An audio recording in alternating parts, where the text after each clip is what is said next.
I'm pretty excited about this. It came this afternoon and now I've got some time to open it up.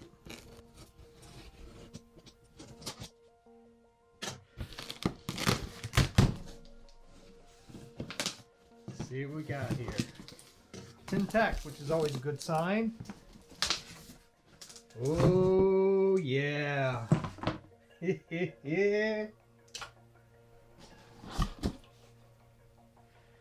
Wheels are going to need to be pumped up.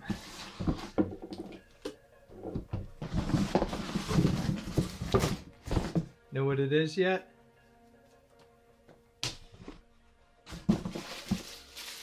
Alright, some pieces, parts. Nothing but cardboard.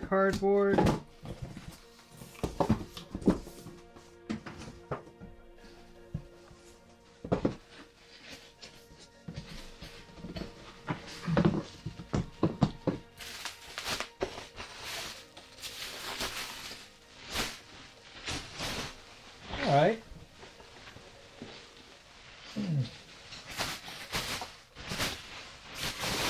Wow, not light. And the kind of neat thing about this one is that it was actually used in a movie as a prop. I don't know if you've seen the movie or not.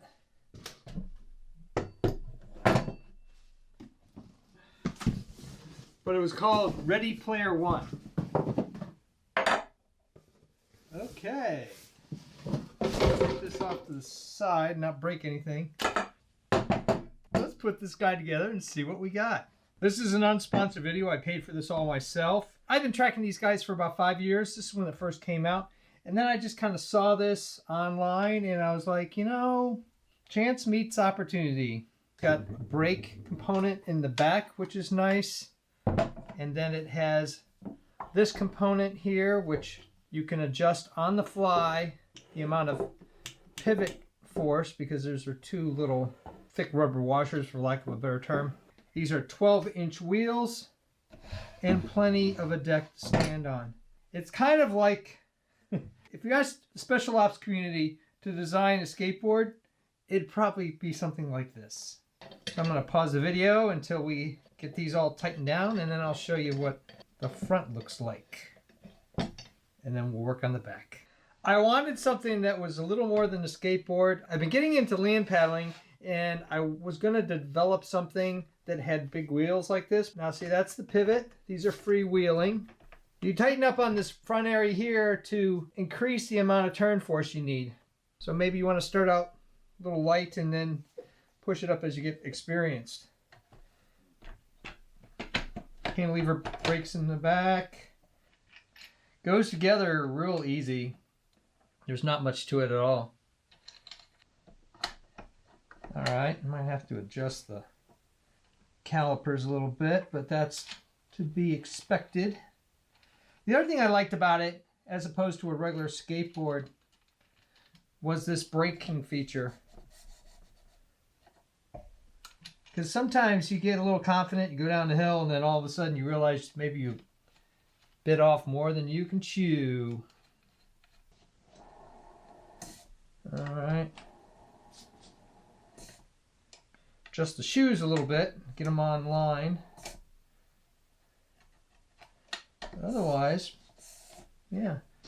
So I guess your back foot goes along and does that. Now, I've saw some comments about whether or not you could reverse it and have this be the front and this be the back. So I might try that out and see, although I'm pretty sure the manufacturer doesn't suggest that at all. All you need is a couple Allen wrenches on the front, and they're provided, and then you just need a crescent wrench for the back. I'm familiar with bikes, but I don't think you need to be familiar with bikes to put this together. Good, it doesn't wobble a whole lot. They usually come in green, but I really like this black. I'll post a link below if you're interested in getting one of these yourself. Asking the folks down there in Florida, I found out that they have around 40 in stock. So I'll fill this with air, adjust the shoes on the brakes, and then we'll take this guy out and see how it goes. Oh, by the way, it does come with a starter pole. That's a great idea because if you're older or you're probably a little less confidence on your balance, you just might need that little extra, and then but it pops right out. By the way, that's a really nice handle. So let's take it outside and see how it goes. Here's the tri-deck against the original skateboard that I put the bigger wheels on. You can see much bigger. Deck-wise, they're about the same height, but the wheels really absorb going over small curbs and little cracks and things like that. Much different experience. But enough talking about it. Let me show you. Some people don't wear helmets, but we want to keep things safe on this channel. I also have gloves on, not because I need them, but because it's a bit chilly out here. We're between snowfalls and it's uncharacteristically 50 degrees out.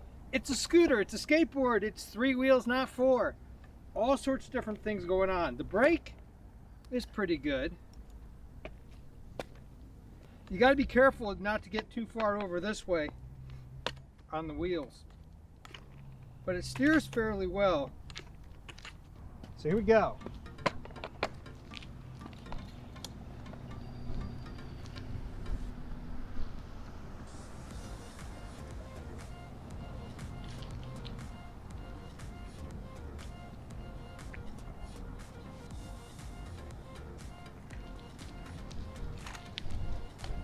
And the brakes. Dead stop.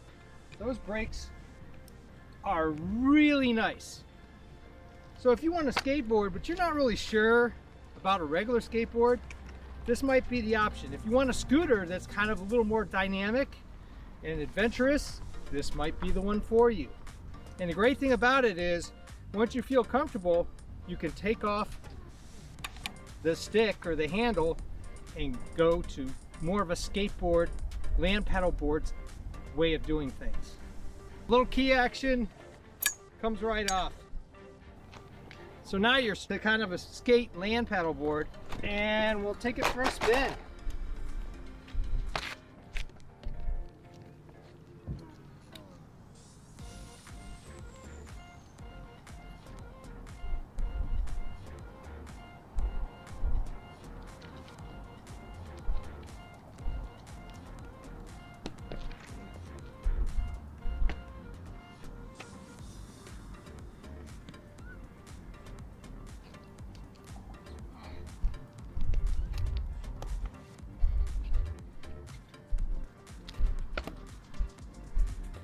Okay, so I actually stopped back there, you might have seen, and the reason why is because I got my foot up here, you can see where the cutout is, and I stopped the wheel. Originally I didn't think it was that fast, but going downhill or a slight decline, it's pretty quick. Alright, for comparison purposes, I'm going to take and do my kind of Frankenstein land paddle board here to compare the speed just to see how fast or slow or comparable it is. So here we go.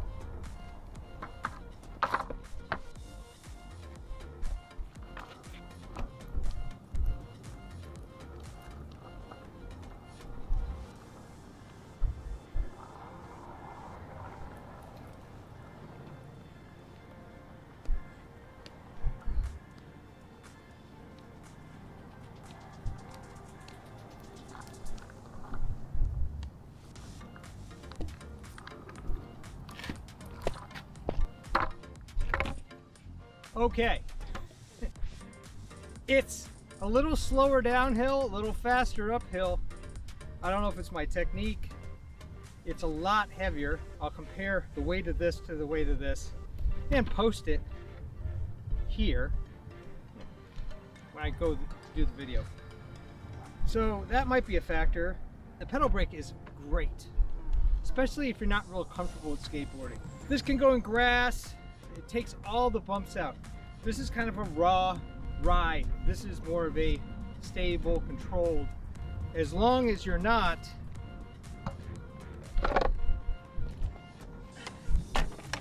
putting your feet in this danger zone right here.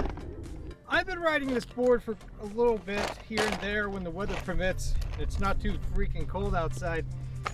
I don't think I gave you a fair look on the first run, so I'm going to try doing it again and see if it makes any difference if I don't hit the danger zone up here with my shoe.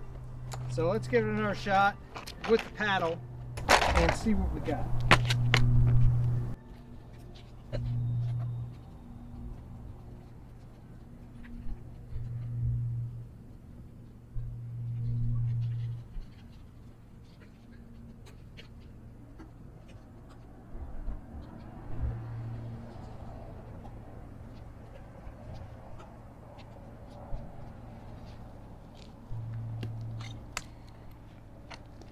Okay, a lot more comfortable on cutting turns with this. It's probably the bigger wheels, it's probably the give that the inner tube tires have, but it is harder to pump uphill, as you saw.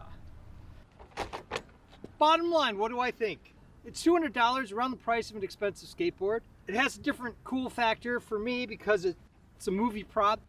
And it really is comfortable for somebody who wants to start skateboarding or land paddling, just wants to have a little bit extra safety. Or if you want to have a scooter with a tad bit more control and a little more pizzazz. I know, pizzazz. I get all sorts of comments about what I consider pizzazz. It's a personal thing. But the other thing that skateboards can't do that this can, and I'll let you in on a little secret.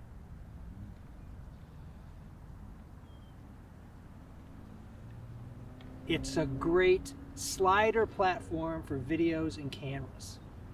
What do I mean by that? The secret's right here in the hole where the handle goes into. It is so strong in the distribution of the weight. Here's a camera fitting that I just got for low stuff. But it's so stable, it slides so well. I'm gonna make a whole nother video on turning this into a slider platform for cameras and videos.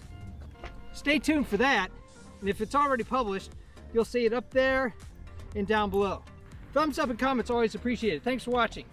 If you're interested in all sorts of crazy tech reviews, making and breaking things, taking tech of one kind and using it in an entirely different, crazy way, cosplay, props, check out my channel and please subscribe, because you never know what you're gonna see.